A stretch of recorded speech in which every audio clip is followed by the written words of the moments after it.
So, you bested the last beast. That doll you just picked up lets you manipulate anybody who's got nanomachines in them. Sounds like something the devil's cooked up, if you ask me. Mantis came from South America. She was born and raised in a country racked by never-ending civil wars. Her village was attacked by enemy forces and burned to the ground. This was when she was still a little girl. Hunted by enemy death squads, she was separated from her family. She barely managed to escape with her life. Ended up in the basement of this one building. It was full of corpses that had been dumped there. Almost all of them had been tortured to death. She was petrified with fear.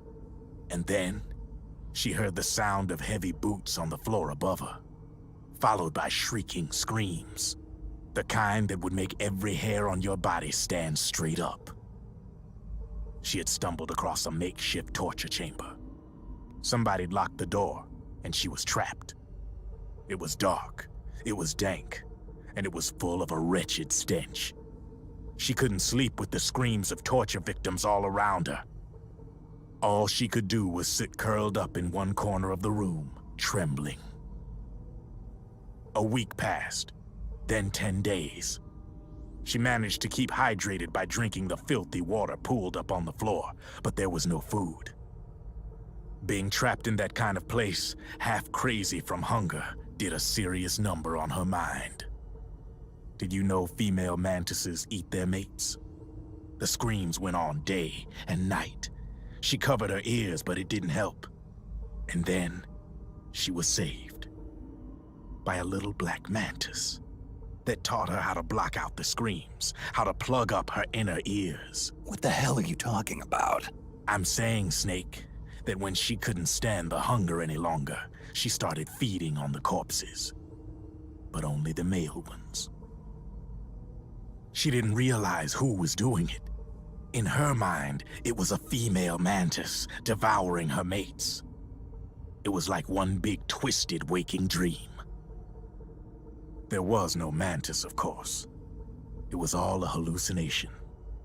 Nothing more than some story spun by another person she'd created inside. Her unstable mind was what made her so vulnerable. Later, they ripped out what was left of her psyche with drugs and hypnosis and implanted the persona of Psycho Mantis. It wasn't her will that controlled the B&Bs. It was Psycho Mantis, half assimilated into her soul, pulling the strings. Screaming Mantis was just another puppet. Anyway, she survived several weeks down in that hellhole and finally got back to the surface. But the screams in her head didn't subside. They would always be with her. Only this time, they weren't real. The inner earplugs didn't work anymore. The black mantis had disappeared. There was no place left to escape. Which is why she was always screaming, to drown out the ones in her own head. But it's over now. You freed Mantis from that dark nightmare. The last of them beasts. You got it, pal. Well, I'm done playing storyteller for a while. Now get going. GW's waiting. And this time, you get to make up the ending.